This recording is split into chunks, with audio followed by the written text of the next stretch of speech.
Mais um cafezinho com a Day começando, e antes de começar eu quero fazer um agradecimento à Lobela Confeitaria, que a partir de hoje será nossa parceira nos nossos cafezinhos. Então, Lilian, muito obrigada por essa parceria que já é um sucesso certamente. Agora nós vamos conhecer um pouquinho da Michele, que tem um longo caminho de empreendedora, e vocês vão ficar sabendo, ela fez uma transição de carreira, nós vamos ficar sabendo cada detalhe dessa transição. Michele, minha amiga de anos, eu quero te agradecer um tempão sem nos encontrarmos e agora estamos aqui nesse bate-papo. É verdade, tem bastante tempo, né, que a gente não se via, anos na verdade, Sim. Né? A gente se viu lá atrás e depois, né, se encontramos novamente. Vou abrir um parênteses agora para falar um pouquinho dessa amizade. Nós nos conhecemos fazendo bazares nos quintais, literalmente nos quintais. Nós nos reuníamos com outras empreendedoras, cada uma levava o seu produto e no quintal mesmo nós fazíamos o convite e cada uma expunha o seu produto. Foi assim que nós nos conhecemos, né, Michele? É verdade, eu lembro que a gente chegou a fazer um evento na minha garagem, lembra? Na garagem, literalmente. Foi um evento na garagem, eu reuni algumas amigas, né? E cada uma vendia um produto e a gente montou esse stand para poder abrir, né? Para o pessoal do bairro, para as amigas conhecidas, para poder expor o nosso trabalho como empreendedor. E deu muito certo, né? E nós usávamos o que nós tínhamos, era a garagem de uma, falava com a outra, cada uma montava a sua mesinha e dava certo, dava super certo. E a Michele, ela fazia aqueles chinelos decorados maravilhosos. Michele, fala um pouquinho sobre você. Então, eu sou a Michele, na verdade é Karen Michele, né? Muitas pessoas me chamam de Karen, eu adoro que me chamam de Michele, que é o de costume para todo mundo, né? Podem ficar à vontade no Michele. Eu comecei, como você falou, né? Lá atrás, no empreendedorismo. Na época eu lembro que o que me levou, né, a me tornar empreendedora foi motivo familiar mesmo. Isso é uma questão que muitas pessoas perguntam, né? Fala, nossa, você é estudada, tudo. Eu fui muito criticada nessa época. Eu falo assim, ser empreendedor hoje é muito difícil, porque você levanta uma bandeira, mas ao mesmo tempo você tem que lutar por elas, porque você tem que se destacar em espaço. Então, mulheres que já trabalhavam, às vezes via o meu potencial e falava assim, poxa, você poderia estar trabalhando em outros lugares, não em casa, mas as pessoas não imaginam que dentro desse contexto, às vezes há uma necessidade, e a minha, no caso, foi familiar. Eu tinha meu pai doente, a minha filha pequena, então foi tudo muito bem alinhado na minha casa, que me possibilitou, graças a Deus, a poder estar acompanhando o crescimento da minha filha de perto, ajudando o meu pai, cuidando da minha casa, da minha família e ao mesmo tempo ganhando meu dinheirinho sendo empreendedora. O empreendedorismo antes, né, alguns anos não era muito valorizado. Sim. Hoje nós sabemos que a grande massa, né, está cresceu, empreendendo, né? Até quem é CLT busca empreender também, né? Sim, acabou crescendo bastante. Eu acho que as mulheres em si, elas ganharam muita força justamente nisso. Acho que cada uma mostrando um pouco do seu valor e o que cada uma sabia fazer, foi ganhando muita força. E isso acho que não é só uma questão domiciliar, de trabalhar em casa, mas fora também ganhou força em empresa. Você vê que hoje em dia tem muitas mulheres que se destacam no mesmo patamar que os homens, vamos dizer assim, né? Virou uma coisa bem igual, né? Ganhou muita força, sim. Fala um pouquinho para nós em que áreas você já empreendeu. Olha, eu já empreendi em muitas áreas, muitas. Eu já fui cabeleireira. Quando eu comento isso com as pessoas, que eu já fiz diversas coisas, né? Assim, graças a Deus, né? Deus me capacitou para que eu tivesse esse dom. As pessoas até duvidam, que falam, poxa vida, ela já fez 1000 coisas. Sim, graças a Deus eu me possibilitei a isso. Eu fui cabeleireira, me formei, todas as minhas formações foi formado mesmo, não foi nada de boca. Curiosa, né? Não foi nada de curiosidade. Eu até tinha. formação. Sim, é que às vezes a pessoa fala assim, poxa, fez um pouco de cada coisa, mas tem capacitação? Sim, né? A partir do momento que você se dispõe, eu sempre falo isso, se você se dispõe a fazer algo, você tem que estar disposto a fazer o que é certo. E eu sabia que o que era certo é fazer o curso mesmo, para proporcionar para as pessoas coisa de qualidade. Então eu fui cabeleireira, eu fiz curso de gestão empresarial, então eu entendo um pouco de administração. Quando eu comecei a trabalhar na parte de moda, vestuário e também com os chinelo, eu senti a necessidade também de me capacitar, porque eu trabalhava online. Então eu também fiz vários cursos de mídia, tudo que tinha no Sebrae disponível para o empreendedor, eu fui me capacitando, sabe? Aí também, fora isso, vamos lá, tem diversas coisas que eu já fiz também. Então, acho que a maioria das coisas que mais me gerou destaque mesmo foi a parte de artesã, que foi o dos chinelos. Chinelos personalizados. Ele cresceu bastante, que nem eu esperava. Então, assim, eu lembro que eu estava fazendo curso, que foi a época que a gente se conheceu ali.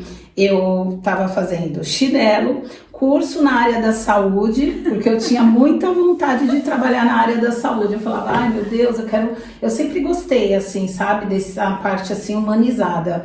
Aí fiz curso, estava fazendo estágio na Santa Casa, ao mesmo tempo vendendo chinelo e também fazendo, né, as partes dos eventozinhos.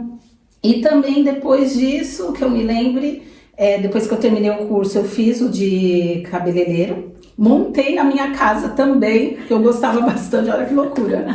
Eu gostava muito de mexer com cabelo, montei, eu lembro que na lavanderia da minha casa. Aí foi quando eu acabei o meu curso, eu consegui no posto de saúde, né, uma oportunidade de emprego, comecei a trabalhar lá. Aí, olha só, eu era multiuso.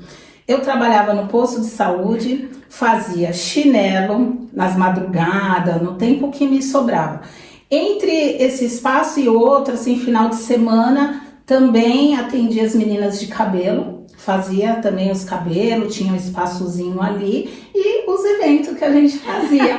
E ainda de quebra, eu tinha o meu irmão que trabalhava com moda vestuário, com roupa importada, e eu era revendedora dele, ainda vendia umas roupinhas. Sim, nas feiras tinha os chinelos. Sim. E também tinha a parte de moda que a Michelle levava. Hoje em dia, você está realizada na sua atual profissão? Sim, nesse meio desse caminho, né, onde eu fiz muitas coisas, né, voltada na área profissional, pode até soar assim, poxa, nenhuma deu certo. Lá atrás, muitas deu, assim, durante um período, que foi como o do chinelo.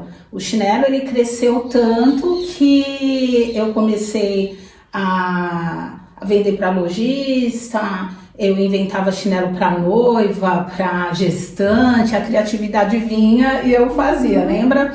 E para as meninas, dona de loja, se vê, vai lembrar que eu vendia muito para as lojistas também. E aí eu vi que começou a crescer muito. E eu ganhei muito dinheiro com isso, só que a minha casa virou uma mini fábrica. E assim, chega um momento que você tem que fazer uma escolha. E nesse momento eu lembro que minha família, né, a gente queria construir e eu me disponibilizei, sim, de um recurso, né, que eu tive que fazer uma escolha. Ou eu abri um negócio ou eu investia, né, em alguma coisa para nós, né, família. Uhum. E eu não pensei duas vezes, eu falei, não, em primeiro lugar vem minha família. Não é uma questão de, vai custar o seu emprego. Não, porque eu tinha, graças a Deus, né, eu tinha estabilidade na minha casa, então para mim foi uma questão mesmo de também cansaço. Acho que chegou um ponto, eu trabalhei por muitos anos confeccionando os chinelos. Então eu trabalhava sozinha, eu que produzia, eu que vendia, eu que ia pro Brás 25. Então chega num ponto de exaustão tão grande que você fala assim, poxa, eu vou ter que contratar pessoas. Você vira uma empresária. Sim, você tem que contratar pessoas. E assim, aquele espaço que você tem na sua casa, você já vai ver que não te possibilita mais. Você tem que crescer, né? E aí eu, com a cara e a coragem, falei, não, pra mim já foi um ciclo encerrado, foi legal, foi bacana, mas já deu pra mim. Eu quero vivenciar outras coisas, outros momentos. E depois disso, Eu lembro que o meu irmão me passou a Majestic Store, que ficou bastante conhecida aqui também na cidade. Comecei a trabalhar virtualmente com a moda vestuário e que também foi outro boom, que foi o que mais deu certo, que eu fiquei praticamente 11 anos trabalhando como empreendedora, moda vestuário e online. Eu sempre falo que loja virtual, as pessoas falam, como é que você conseguia? Gente, dá certo, né? Eu sei que, assim, exige empenho, força de vontade, mas é uma coisa que dá certo. Se Tem que se dedicar, né? Tem que se dedicar, porque as pessoas falavam assim, poxa, por que você não abre uma loja? Era o meu sonho. Meu sonho sempre foi abrir uma loja.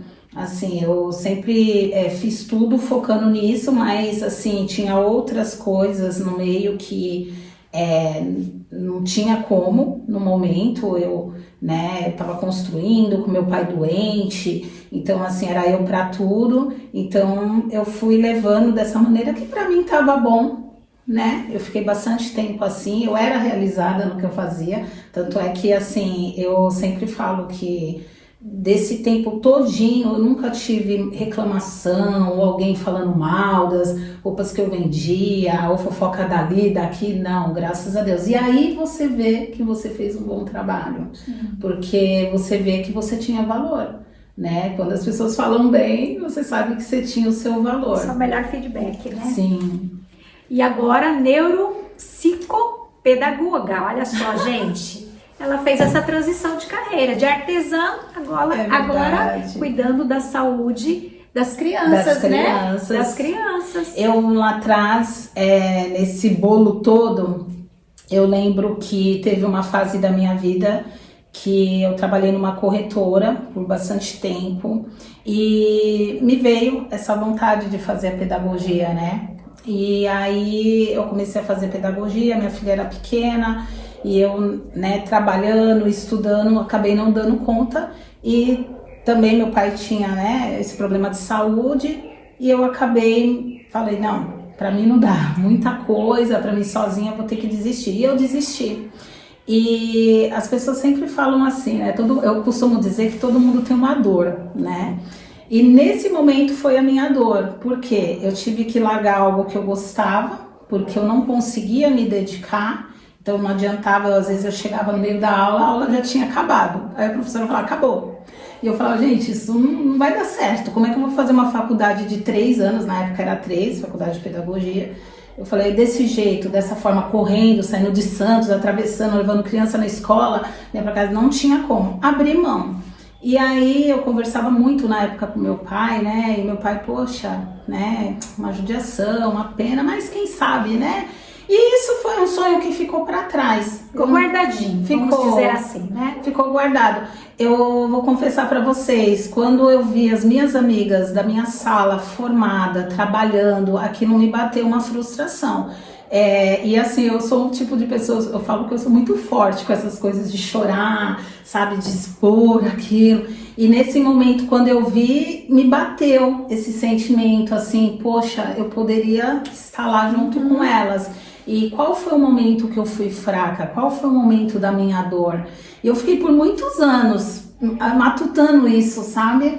E falei, poxa vida, será que vai ter um momento que eu vou conseguir fazer isso? Ou será que vai passar? E aí eu vi que eu tinha que batalhar por um outro sonho, que era fazer pedagogia, né? E eu ainda assim levei praticamente, deixa eu ver, acho que mais uns 7, 8 anos para poder fazer. Depois, quando meu pai faleceu, aí veio a minha força, porque incentivo, foi, exatamente, eu transformei, então, é o que eu falo da dor. Às vezes a gente transforma a dor em outra coisa. Eu transformei aquele momento de dor. Ressignificou a sua dor, né? Sim, em força. Eu falei assim, poxa vida, agora meu pai não tá mais aqui. Então agora é o momento. Eu falei, agora é uma questão de honra. Eu vou terminar, onde ele estiver, ele vai ver que eu consegui. Entendeu? E não importa o que acontecer, eu vou até o fim. Mesmo que eu não venha atuar, eu vou até o fim por ele. O meu canudo, eu sempre falei que o meu canudo ia ser pra ele. E foi, eu vou te falar, foi bem difícil mesmo, foi desafiador. Eu nunca imaginei que na minha idade, eu tô com 43 anos, fiz agora. Eu nunca imaginei que eu ia passar assim por preconceitos, muitos obstáculos, sabe? Muita dificuldade para fazer a faculdade. Porque hoje em dia a gente vê que pedagogia, quem mais faz são jovens. Então, assim, você entende que você muitas vezes está em outro momento. Tem pessoas que respeitam isso. Você entra numa faculdade, você vê pessoas de diversas idades. Só que na prática, gente, eu sempre costumo dizer, gente, não vamos romantizar as coisas, né? Uma coisa é você falar, outra coisa é quando você está vivenciando aquilo. Então, assim, eu posso dizer para vocês, eu vivenciei isso na pele, foi muito difícil. Teve inúmeros momentos que eu pensei em desistir. Eu chegava em casa e chorava. Eu falava com meu marido assim, não quero desistir, eu não quero mais. Aí ele falava, poxa, mas não era o seu sonho? Não era que você não falava que o canudo era pro seu pai? O seu pai tá te vendo, você não pode desistir. E eu falava assim, não, tá puxado pra mim, tá difícil. Os estágios são ruins, o estágio não era da maneira que eu imaginava que era, que também foi muito desafiador para mim, porque eu precisava aprender. Imagina, eu com 42 anos, nessa parte leiga, totalmente leiga, então eu tinha que aprender, eu precisava de pessoas jovens que se disponibilizassem um pouco da atenção para poder me ajudar e me ensinar, e muitas vezes não era isso que eu via. As pessoas, eu falo que tem conceitos invertidos. Às vezes, eu sendo mais velha, a pessoa pensa assim, ela já sabe tudo, ela é mais velha, ela tem idade pra ser minha mãe, não é? E não, na verdade não. Eu falo que você ter uma bagagem de vivência é uma troca, Eu tenho muito a oferecer para aquela pessoa emocionalmente, porque eu tenho vivência, e ela, na prática. Conhecimento ali, né? Isso, na prática, ela é jovem.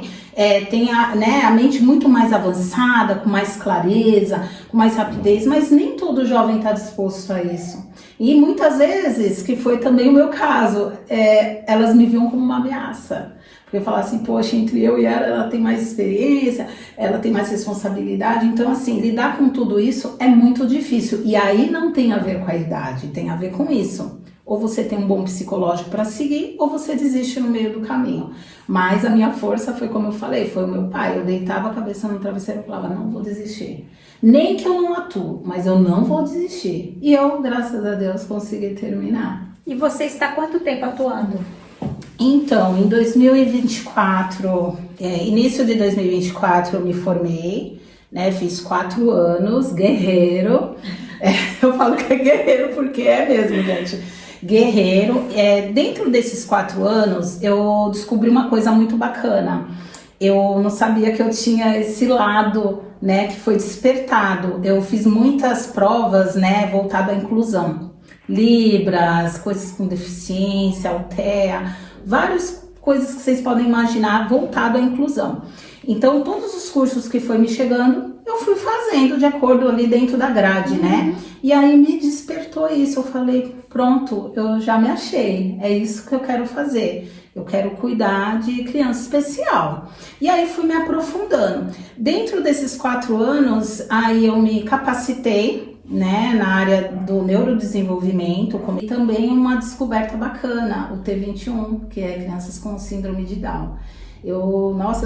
Descobri que eu tenho um apego por crianças com síndrome de Down. E eu falei assim, poxa, eu quero me aprofundar. Eu tive, graças a Deus, a oportunidade de atuar na profissão quando me formei, né? Eu dei aula, tive a oportunidade de trabalhar com infantil. Agora eu tô com 2 pós, né? Tô indo para a 3ª agora. Eu fiz ABA, intervenção ABA, que para trabalhar nas clínicas isso é fundamental, é importante. Aí eu fiz, também tenho a formação de neuropsicopedagoga e estou fazendo a pós em psicopedagoga. Por quê? Às vezes a pessoa fala, mas se é neuro você não pode atuar? Sim, só que eu não tinha a grade completa, porque o meu curso ele é todo intensivo na área do desenvolvimento, neurodesenvolvimento, né? Que é a parte de neuropsicopedagoga. Pode atuar como psico? Até pode, mas a gente não tem essa grade completa, então você precisa para complementar uma especialização. Isso, exatamente, tem que ter a especialização fazer a pós em psico para você também poder estar atuando. Então hoje, agora, eu sou uma neuropsicopedagoga e psicopedagoga Completinho. Completo. Eu sempre falo que o meu serviço é o pacote completo, né? Isso é muito importante também, porque eu vejo que a busca é muito grande, tanto na parte do neurodesenvolvimento quanto na parte de psicopedagogia, né? E como é feito o seu atendimento? Então, hoje, o pessoal sempre pergunta, né, se eu trabalho vinculado, é a pergunta que não quer calar, com plano de saúde. Infelizmente, a gente não tem credenciamento. A gente tem área de atuação, né, a especialização.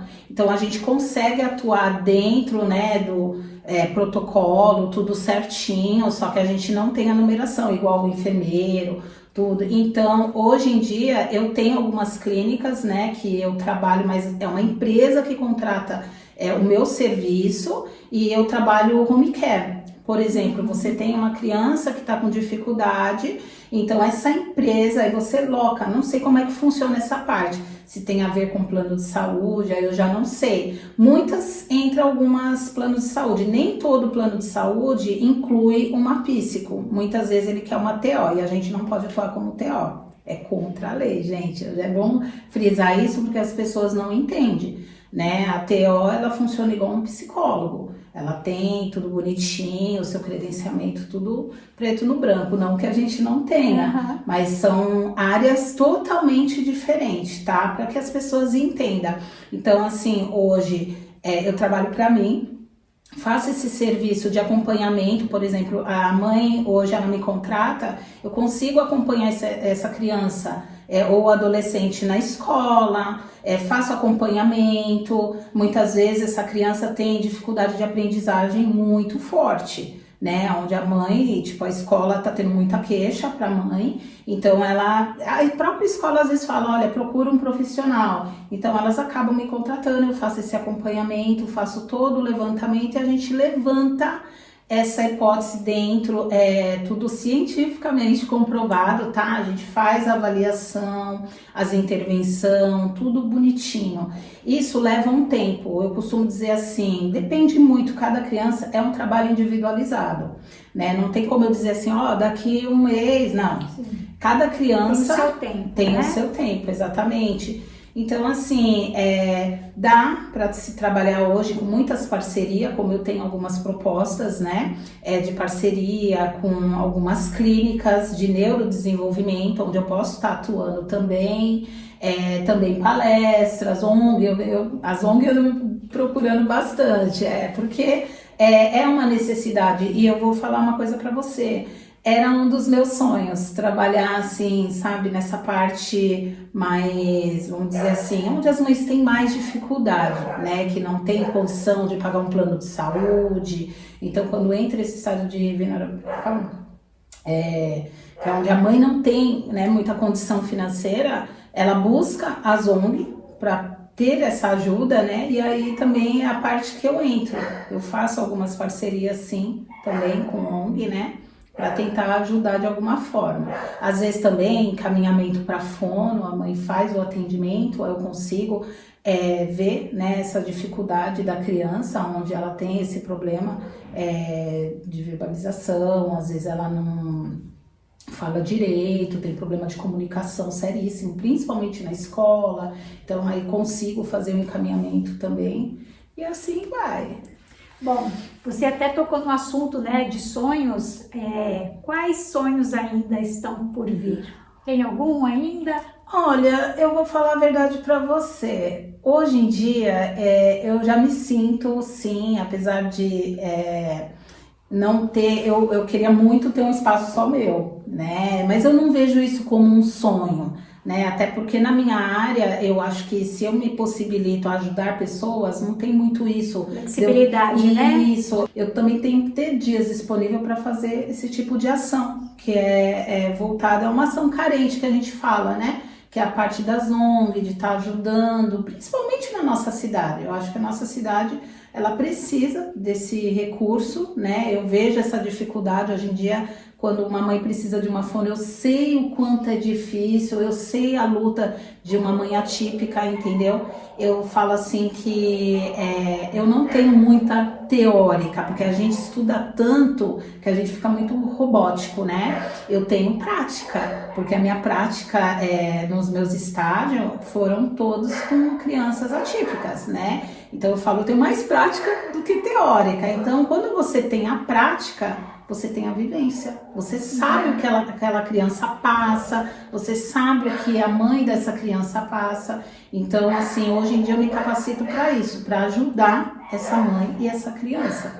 Bom, Michele, nós vimos que a sua trajetória foi longa como empreendedora. Na verdade, você voltou para a área da saúde, né? Que era o seu sonho, que você deixou guardadinho, mas agora está realizando esse sonho de trabalhar na área da saúde. E toda essa sua experiência, seus desafios, suas conquistas, com certeza foram aprendizados. Sim. E então nós pedimos uma mensagem, que você deixe aqui uma mensagem para as mulheres que querem empreender, que tem receio, que deixou o sonho passar. O que você diria? Olha, eu vou dar até eu como exemplo, né? Eu acho que não importa se você tem, às vezes tem muitas mulheres que têm formação, e são muito cobradas se ficarem em casa. Não pense nada disso, né? Pense aquilo que você tem vontade de fazer. Eu acho que tudo que a gente tem vontade, que a gente gosta realmente, a gente tem que lutar por isso. Hoje em dia, você vê, Deus me capacitou para tudo isso, né? Então, eu juntei o útil com o agradável, a área da educação com a área da saúde, e hoje eu faço o que realmente eu gosto, né? Então, vale a pena. Não é perdido. Eu sei que é difícil, foi como eu relatei. No meio desse caminho você vai encontrar muitas dificuldades, mas gente, estudem, tá? Não faça nada porque você viu que outro fez. Às vezes a grama do vizinho, ela é mais verde, não tem o ditado que fala, é mais verde do que a sua porque você não tá cuidando da sua. Cuide do seu. Esquece dos outros. Nem tudo que é bom para um é bom para você. Pense nisso também. Né? Às vezes você vê aquela pessoa, tô ganhando muito, tudo. Eu, graças a Deus, nunca me deslumbrei com nada disso. Eu fazia o meu, ia me capacitando e as coisas vão acontecendo conforme tem que acontecer. E muitas vezes Deus muda também essa rota e tá tudo bem, né? Se você tiver força de vontade, tiver mais sonhos, você vai se capacitar para você poder fazer outras coisas e tá tudo bem. É sofrido, é árduo, mas chega um momento que Deus tá ali com você, entendeu? Você fala assim, poxa, foi Deus. Se não fosse Deus, nunca teria chegado aonde você chegou, né? É a mensagem que eu deixo. Bom, gente, essa é a Michele. Nós vamos deixar o contato da Michele, neuropsicopedagoga, para vocês conhecerem o trabalho dela. Quem quiser, estiver precisando desse auxílio, desse apoio, entre em contato para ela esclarecer todas as dúvidas. Eu quero agradecer a vocês, espero que tenham gostado. Agradecer novamente a Michele por estar aqui. Agora nós vamos colocar as fofocas em dia. E novamente agradecer a Lobela Confeitaria, que nos deixou um bolinho maravilhoso e também deixou um mimo para Michele, que já eu vou entregar. Obrigado, agradeço de coração, obrigada mesmo. Obrigada e até a próxima. Até logo, Tchau, tchau.